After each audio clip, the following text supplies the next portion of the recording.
Lucas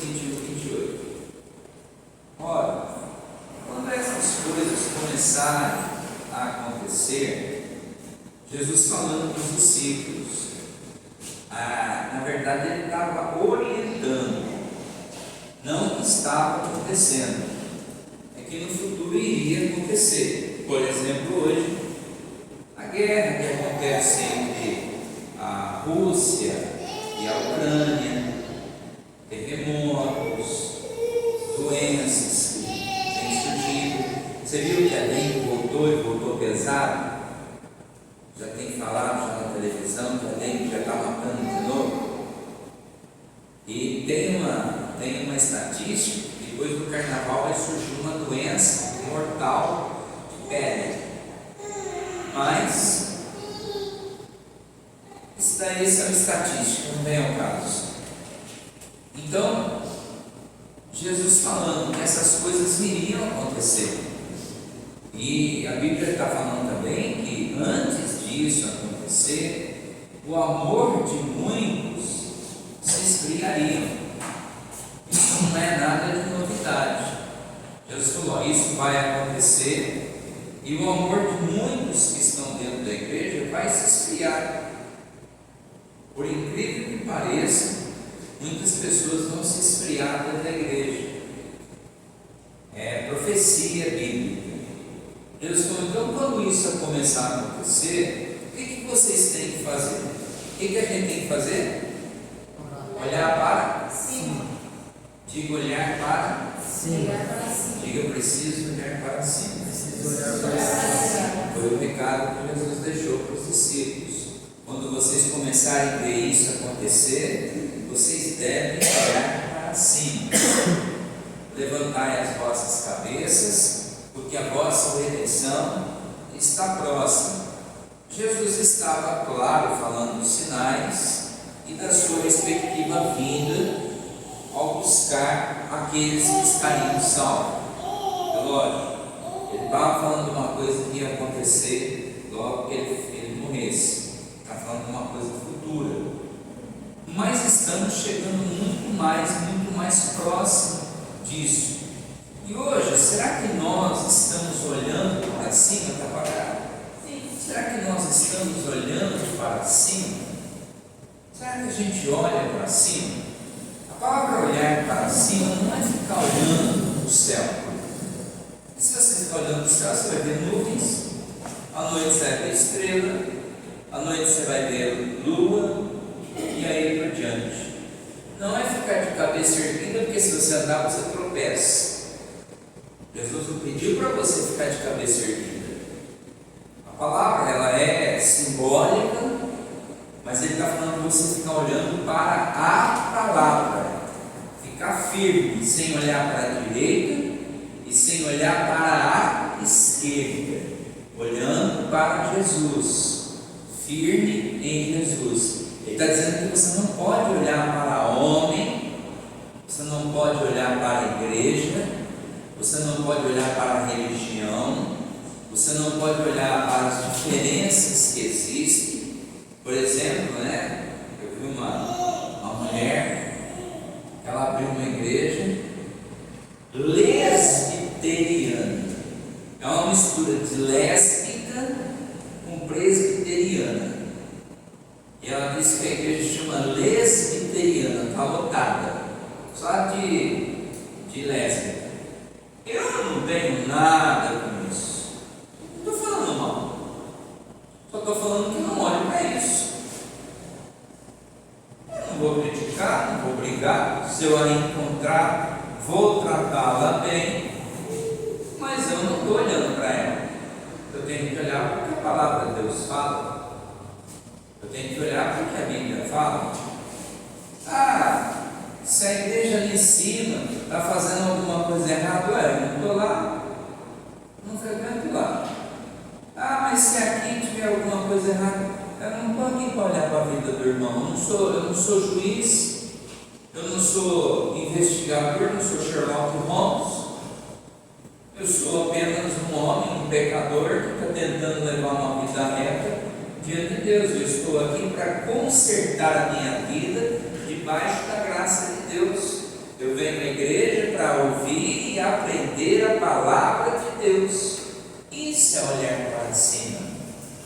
e manter uma comunhão através de jejum, de oração, leitura bíblica. Uma das coisas, eu não falo tanto isso, mas eu poderia até citar isso um pouco mais. Uma das coisas que eu acho que nós somos um pouco falhos, eu falo nós no modo geral, mas nós somos um pouco falhos, é a leitura bíblica. Não digo aqui na igreja, mas nós deveríamos ser mais ponta firme, ler um pouquinho mais a Bíblia dentro de casa. Se você perguntar, por exemplo, que filme, que série que lançou na Netflix, você fala o Gato de Botas, legal. O que você leu hoje na Bíblia? Não leio a Bíblia. O que você leu semana passada? Não li. É isso que eu ouço. E não é só aqui não, viu? Em quase todas as igrejas iguais. Se você conversar com outros irmãos e perguntar: o que você fez ontem? Joguei bola. O que você fez ontem? Vamos no churrasco. O que você fez ontem? Uma festinha. Você não estudou a Bíblia? Não estudo a Bíblia. Eu só estudo a Bíblia quando eu vou na igreja. Está errado? Está completamente errado. Eu não estou dizendo que você em si, né? Quando eu falo nós, eu englobo para não ficar dizendo que fulano, ciclano, beltrano, mas se eu quero olhar para o alto, eu preciso criar rotinas na minha vida. Tem pessoas que têm um intestino perfeito. Acorda, primeira coisa que faz, vai ao banheiro. Depois toma um banho, toma o seu café. Você deveria criar uma rotina da mesma forma. Acorda, faz as suas coisas e antes de sair do trabalho, lê um trecho da Bíblia. Sagrado. Voltou do trabalho, leu o trecho da Bíblia. Sagrado. Ah, mas bispo, cansa? Não cansa. A palavra de Deus se renova todo santo dia, ela se renova. Se você ler ela 10 vezes, você não vai enjoar. Se você ler ela 50 vezes, você não vai enjoar, porque ela se renova todos os dias. Tem muita coisa que aprender. Então, quando a gente fala olhar para cima, a gente está falando de leitura, oração. Daniel ele orava 3 vezes por dia, cerca de 1 hora cada oração. Cada oração de Daniel tinha 1 hora. Ele orava das 6 às 7, da meio-dia a 1 e das 6, das 18 horas às 7 horas da noite. 3 vezes ao dia. Você pergunta para algum de nós aqui, você ora, que hora? Ora das 6 horas da tarde até que horas? Até as 6h05. Isso não é oração? Isso é apenas agradecimento. Pai, muito obrigado pelo dia, obrigado pelo trabalho, obrigado pelo livramento, obrigado pela comida, amém. Isso não é oração. Isso não é falar com Deus. Falar com Deus é você abrir uma caixa de diálogo, uma conversa com Deus, onde você fala, onde você ouve, onde você ouve Deus, onde Deus repreende você, onde Deus elogia você. Contexto. Tem quem faz? Tem. Mas olhar para o alto é manter essa santidade. E é isso que Jesus falou. Quando ele diz olhar para o alto, ele está dizendo: você precisa manter uma comunhão comigo, porque eu vou voltar, mas não sei o dia, não sei a hora, não sei o mês e não sei o ano.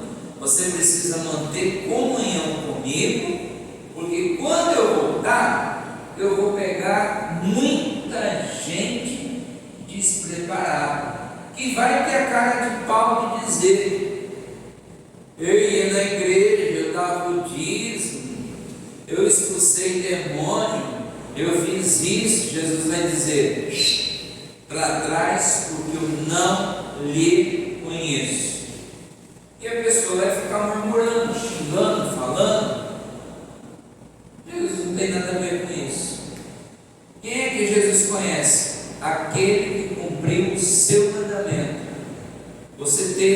você olhou para cima, você caminhou olhando para o Evangelho, você caminhou olhando para as coisas que são do alto. Por exemplo, uma das coisas que nós falhamos, no modo geral no que nós falhamos? Evangelização. Essa é uma falha muito grande em nós. A Bíblia diz que é uma obrigação nossa da evangelização. Ele diz assim, quando você ganhar uma alma, evangelizar, mais da metade dos seus pecados, Deus perdoa, porque quando um pecador se arrepender, multidão, uma festa existe no céu entre os anjos. Mas a gente não tem a preocupação de ganhar almas, a gente tem a preocupação de vir na igreja, ouvir a palavra de Deus e cumprir nossa tabela como cristão. Não é você, é o povo cristão geral que age com individualidade desse jeito. 30 anos atrás era diferente. Você pode conversar com quem tem 30 anos de igreja. Atrás era diferente. Tinha campanha de evangelização, coisa. Hoje não tem. Calor, esse calor não vou, tem visita. Não vou porque minhas costas estão doendo. Minha disse que está doendo. Porque eu acho que quem quer vir na igreja vem. É certo. Então você fala para Jesus que ele errou quando ele deixou esse versículo escrito na Bíblia. Então ele estava falando sobre esses sinais. Nós temos oportunidades diárias de santificar a nossa vida. Oportunidades diárias, todos os dias, de santificar a nossa vida. Mas, por causa daquilo e daquilo outro, nós perdemos a oportunidade de santificar a nossa vida. O que é santificar? Nos tornar mais santos. A palavra santo aqui é mais separados para Deus. Eu falei no passado que Davi tinha um coração semelhante de Deus. Talvez você ache que Davi era um bambambam, né? Davi não era um bambambam, era um belo pecador, um belo sem vergonha. Só que ele era um cara que tentava fazer a coisa certa. Ele errou, pagou pelo erro, mas ele fazia as coisas certas. Não existe ninguém, não existe um ser humano na face da terra que pode se dizer que foi santo. Não existe. Outra coisa, a pessoa que vem para a igreja pensa assim: eu quero ir para uma igreja onde o pastor é santo. Pode desencanar, pode ir para a maçonaria, para a macumba, que você não vai encontrar essa igreja nenhuma. Você só vai encontrar pecador. Porque a Bíblia diz em Romanos 3:23: todos pecaram e destituídos da glória de Deus estão. E você vai tacar pedra na casa do outro, no telhado do outro, e o seu telhado é de vidro? Todos pecaram. Só que a diferença é que existe aquela pessoa que ela está se esforçando para se santificar para Deus. Ela deixou aquela vida de pecado e ela vive agora uma vida de santidade para Deus. Por que eu falei que todo dia você tem a chance de santificar para Deus? A chance de você se tornar uma pessoa mais empática, a chance de você estender a mão para alguém que antes você talvez não faria, a chance de você, por exemplo, ajudar uma pessoa, a chance de você se tornar uma pessoa mais educada, a chance de você se tornar uma pessoa melhor do que você era ontem, é uma decisão sua. Isso não é força do Espírito de Deus, isso é só uma decisão sua. Não vem com esse papo de falar, olha, é a força do Espírito Santo. Não. Isso é a força do seu querer. Se você fala, eu quero mudar, eu quero ser uma pessoa melhor. É igual clínica para internar drogado. O drogado que se interna numa clínica e fala, eu não quero parar de usar, ele pode internar em 50 clínica que ele vai sair fumando maconha. Mas se ele fala assim, ó, eu quero parar de usar, me ajuda, a primeira clínica consegue ajudar ele a parar de usar.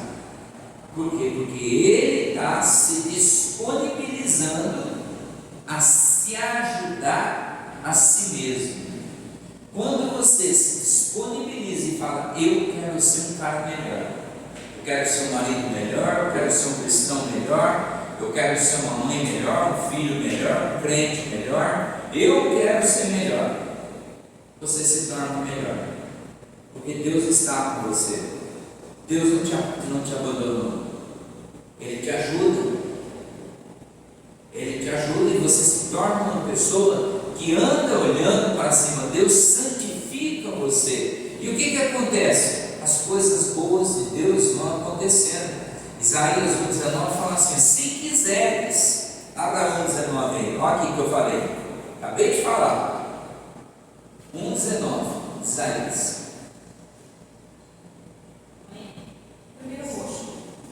Você está chegando, isso, um esforço.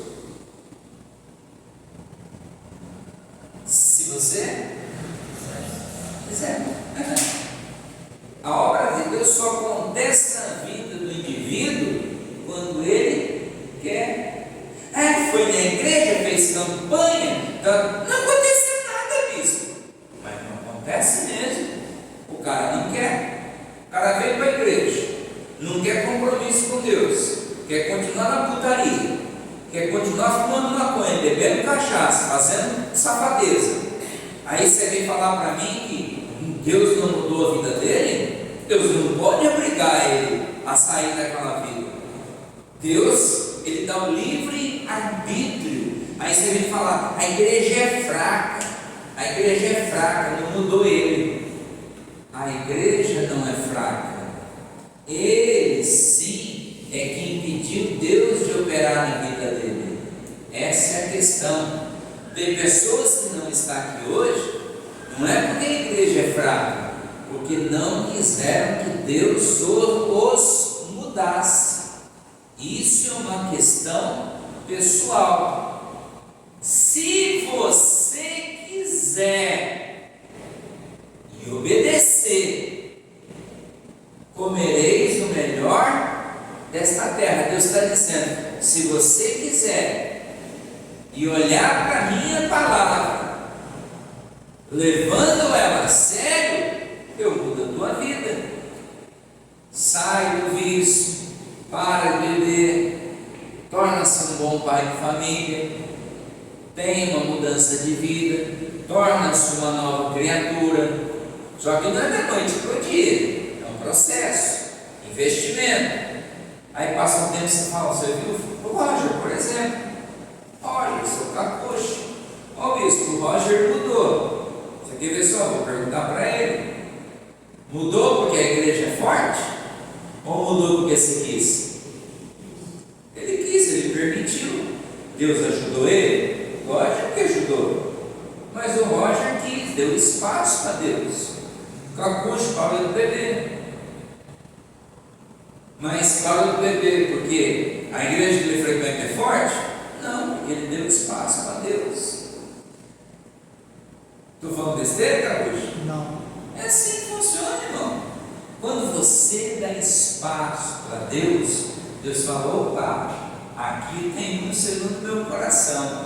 Esse eu quero ajudar. Esse eu quero aqui levar para o melhor desta terra. Ele vai comer o melhor. Está passando um momento difícil, mas vai passar. Eu passo com ele e ele vai ter vitória. Por quê? Porque quer. Porque está dando disponibilidade. Ele está olhando para a minha palavra. Agora o cara vem, critica, não gosta, não faz e ainda fala, a igreja não muda ninguém. Não muda mesmo, a igreja não. O que muda é a palavra de Deus e o cara querer. O cara fala assim, ó, eu quero que Deus me mude. O que eu tenho que fazer? Ouça o culto e Deus vai fazer a obra na sua vida. Amém? Amém. Vamos voltar lá para a palavra? Pode dar um pulinho? Pode ir para Romanos. Vai para Romanos.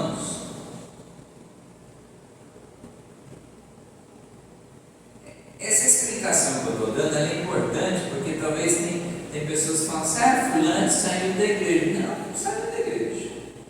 Às vezes a pessoa está na igreja com a ideia de que a igreja vai mudar a pessoa, que o pastor vai mudar a pessoa. O pastor não tem condição de mudar ninguém. A igreja não tem condição de mudar ninguém. Mas se a pessoa permitir a palavra de Deus entrar na vida da pessoa e a pessoa deixar, a vida dessa pessoa se torna diferente. É assim que funciona para qualquer pessoa em qualquer lugar. 8:8. Romanos. Olha o que o Paulo fala. Portanto, os que estão na carne, a palavra carne é os que estão vivendo segundo os seus impulsos, os que gostam de fazer aquilo que o corpo manda, né? Eu estou com vontade de beijar, namorar, ficar, beber, fumar, passear e tal. Isso é carne, tá? Aqueles que gostam de fazer o que o corpo pede, churrasco, não que churrasco seja proibido, só para você entender, carne é aquilo que o corpo deseja. Os que estão na carne não podem agradar a Deus. Eu vou explicar para você. Não é que a tua carne não pode desejar coisas, tá? Você sabe que a tua carne deseja coisas, porém existe uma diferença. Versículo 14, 8:14. Porque todos os que são guiados pelo Espírito de Deus, esses são Espírito de Deus. Então existe uma questão: ou você está sendo guiado pela carne, ou você está sendo conduzido pelo Espírito de Deus. Aí o que eu quero dizer: ou você é controlado pelo desejo humano, ou você é controlado pelo desejo espiritual. O desejo humano faz você deitar no sofá e assistir uma série de 50 capítulos lá, varando lá uma noite, o dia inteiro. Desejo da carne. Mas não deixa você ler um capítulo da Bíblia que você está cansado. O desejo do Espírito faz você ler a Bíblia tranquilamente, sem ter que assistir nada de televisão, e você não cansa. O desejo do Espírito faz você vir à igreja, participar, santificar e não ter saudade do carnaval. O desejo da carne, você está aqui, mas está com o sapato formigando de vontade de pular o carnaval. Está doido para pular o carnaval, botar aquela roupinha lá, sabe aquela roupinha que você usava, Rocha? Aquela cueca de couro, lembra? Botar aquela cueca de couro e pular o carnaval lá em Rio Preto, junto com o capucho. Está doidinho, mas o Espírito, mas claro que não, o Espírito não deixa. Então eu só estou usando assim essa técnica para você entender. Se eu sou guiado pelo Espírito, as coisas que eu vou fazer são espirituais. Se eu sou guiado por carne, eu vou fazer coisas voltadas para a carne. Minha carne quer fazer festa domingo, dia de Santa Ceia. Vamos para Santa Ceia? Que Santa Ceia, nada, eu vou me divertir, deixa a Santa Ceia para lá. Você não tem compromisso nenhum. Mas deu 4 horas da tarde, quem é espiritual falava: acabou. 6 ou 7 horas da noite, tem Santa Ceia. Santa Ceia é mais importante que a festa. Vamos para Santa Ceia. Esse é espiritual. Então está escrito: quem é da carne é carnal. E a Bíblia diz que quem for carnal não tem lugar para Deus. Quem for espiritual é filho de Deus e tem lugar para Deus. Amém? Amém. Então eu quero que você pense, se você está olhando para cima, ou se você tem olhado dos lados, para baixo, tem ouvido pessoas: porque fulano é crente e bebe. Eu conheço gente, é religioso que se embriaga. Conheço pastor que se embriaga. Nunca questionei. Eu nem falei para ela. Eu conheço pastor de igreja rígida, e se embriaga. Vai para casa carregado pelos filhos. Nunca questionei nada. Eu tenho culpas? Quer dizer que se ele roubar, eu vou roubar também? Quer dizer que se ele matar, eu mato também? Ele que presta atenção, ele que presta conta com Deus. Aí ele sobe no púlpito da igreja dele e fala: quem beber vai para o inferno. Ele vai ser o primeiro que vai para o inferno. Vai ser o primeiro do inferno. Ele já tem uma passagem grátis. Só que ele vai lá e põe medo no povo. Mas eu já vi ele bêbado, falando palavrão, olhando para a bunda de mulher. Eu já vi ele batendo na mulher dele. E ele sobe no altar e ele faz um monte de coisa. Agora, eu vou lá denunciar ele? Eu não sou Judas. Eu acho que isso não compete a mim fazer. Não compete a mim fazer. Eu acho que se Deus colocou ele lá, tem um propósito. Mas não cabe a mim resolver essa situação. O senhor bebe? Não bebo. Quem abrir, pode ir qualquer um hoje agora, na minha casa, abrir a minha geladeira, em instante, se achar uma bebida alcoólica, pode ficar com a minha casa para você. Pode ficar com a minha casa para você. Minha casa não entra bebida alcoólica. Nunca entrou. E se vir parente, é a mesma coisa. Mesma coisa. Pode vir qualquer parente na minha casa. Não entra bebida alcoólica. Nem é sem álcool, bispo. Nem sem álcool, deu nojo. Aquela caatinga lá fedida, cheirando bêbado. Aquela cervejinha sem álcool, fede bêbado. Mas, ô bispo, quem quer tomar? Eu acho que cada um faz o que quer da sua vida. Eu não critico ninguém. Se eu passar no bar, ver o Carl Roger bebendo uma garrafa de cerveja, vou cumprimentar o Roger normal e não vou contar para ninguém de vocês. Mas o problema é dele com Deus.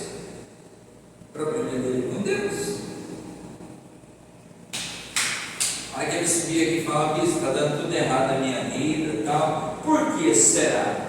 Aí eu vou perguntar para ele e falar assim: não sei, você deve saber por quê. Aí ele vai falar: eu sei por quê. Então é desnecessária essa fala sua. Olha, você sabe, então conserta a sua vida. Então eu acho que cada um de nós é dono do seu nariz, cada um de nós sabe onde põe o pé. Jesus falou assim: ó, santifique mais e olhe mais para as coisas de Deus, para as coisas que são do alto, do que as coisas que são do mundo. Desse jeito eu vou abençoar mais a igreja. Amém? Amém. Vamos orar? Curva a cabeça um pouquinho.